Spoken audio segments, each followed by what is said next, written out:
গতকালকে যে ঘটনা ঘটেছে তাই নিয়ে তৃণমূল কংগ্রেসের আজকে প্রেস কনফারেন্স। বলা হচ্ছে যত নিরাপত্তা রক্ষী থাকার কথা ছিল তার অর্ধেক ছিল, আর পশ্চিমবঙ্গে 4 আনার বিজেপি নেতারা তারা সব সিআইএসএফ নিয়ে ঘুরবে। প্রশ্ন তৃণমূল কংগ্রেসের, এই দেশ বিরোধী শক্তি তৃণমূল কংগ্রেসের পিছনে আছে কিনা এই ভূমিকারও তদন্ত হওয়া দরকার। মঙ্গল প্রামাণিকের পরিবারকে আর্থিক সহায়তা করলেন আপনারা, আজকে সেই গ্রামের প্রধান বলছেন যে এই ঘটনা আত্মঘাতী হওয়ার ঘটনা নয়, কৃষকের কোনো কারণে। এর উত্তর পূর্ণিমা প্রামাণিক দেবে, আমি দেব। এই যে চেষ্টা বারবার আপনি পূর্ণিমা প্রামাণিক দেবে। তৃণমূল এখন জনবিচ্ছিন্ন হয়ে গেছে, এরা কৃষক বিরোধী। এরা কৃষকদের পাশে থাকলে আমাদেরকে এই চেয়ে চিনতে আলুর বস্তা নিয়ে ঘুরতে হতো। এটা সরকারের কাজ, এটা বিজেপির কাজ নয়। বিজেপি যে কাজটা করছে এটা পশ্চিমবঙ্গ সরকারের কাজ। তাদের উচিত ক্যাম্প করে করে বিঘা প্রতি 5 বস্তা করে আলু দেওয়া। এই কাজটা আমাদের নয়। বিডিওর উচিত ছিল মঙ্গল প্রামাণিকের বাড়িতে যাওয়া, ডিএম এর উচিত ছিল ওর বাড়িতে গিয়ে ক্ষতিপূরণ দেওয়া। এর উত্তর মঙ্গল প্রামাণিকের স্ত্রী দিবে। মমতা ব্যানার্জি যেভাবে কৃষকদের সঙ্গে প্রতারণা করছেন, এর প্রতারণার উত্তর আগামী দিনে কৃষকরা দেবেন, তার জন্য তারা প্রস্তুতি নিচ্ছে। আজকে যেখানে যেখানে আইটি রেড হচ্ছে, অনুপ মাঝি ঘনিষ্ঠ বিভিন্ন ব্যবসায়ীর কারণ মাঝি ঘনিষ্ঠ আমি জানি না, এরা সব তৃণমূল ঘনিষ্ঠ। ইমতিয়াজ তৃণমূলের বড় নেতা, মলয় ঘটকের ফান্ডার।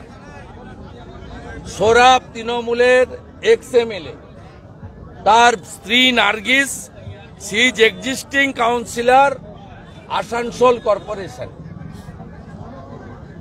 মালদার শ্যামল সিং সিআইএসএফ এর প্রাক্তন কর্মী, এলাকায় রতুয়ায় তৃণমূল নেতা হিসেবে পরিচিত। কোন মাঝি কার কি জানার দরকার নেই।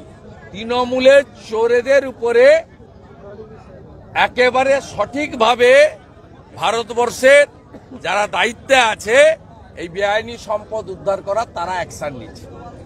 তাই গর্তের নিচে টাকা ঢুকিয়ে রাখলেও খুঁড়ে বের করবে।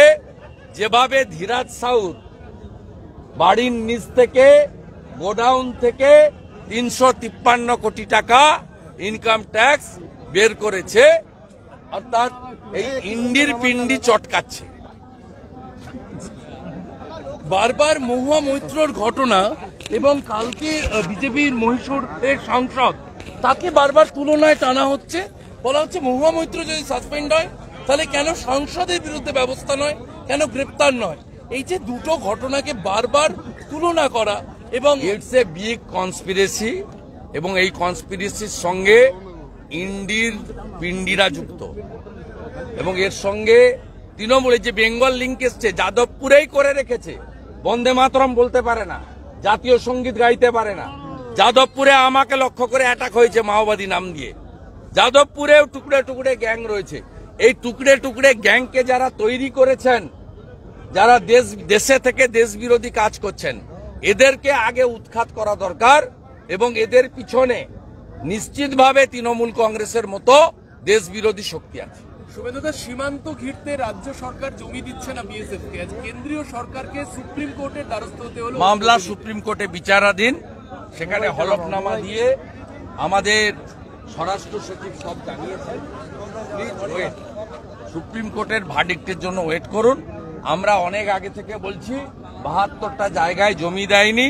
অমিত শাহজি নবান্নতে মিটিং করতে এসে গতবারে একই রিকোয়েস্ট করে গেছেন, তবুও জমি দেওয়া হয়নি।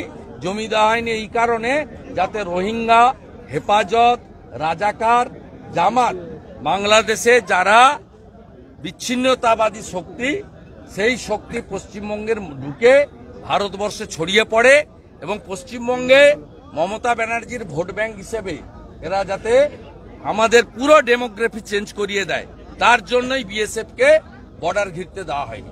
সন্দেহ হয়ে গেছে। গতকাল বর্ধমানের রেল স্টেশনে আপনি ইতিমধ্যেই চিঠি দিয়েছেন জলের ট্যাঙ্ক ভাঙার ঘটনায়। আজকে দেখা গেল সেখানে বর্ধমান জিআরপি তারা তদন্তের জন্য চিঠি দিল।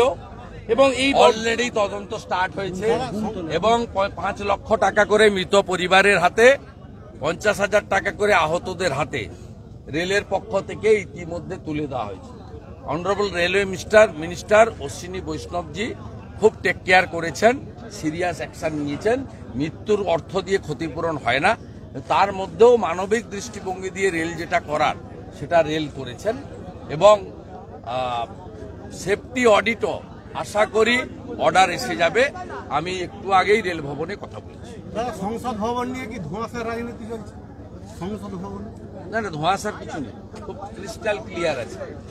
ফের একবার মোদী সরকার। হাঁটুর ব্যথায় রিউমার্ট নিন, হাঁটুর ব্যথাটা কমবে। হোমিওপ্যাথির একটাই নাম, NP Dutta and son, NP Dutta and son, NP Dutta and son. ঘামাচির জ্বালা নিয়ে সারাদিন চলা, স্বস্তি অনাছে নিমের সুবাসে। এই বাংলার ঘরে ঘরে স্বস্তি on, NP Dutta and Son.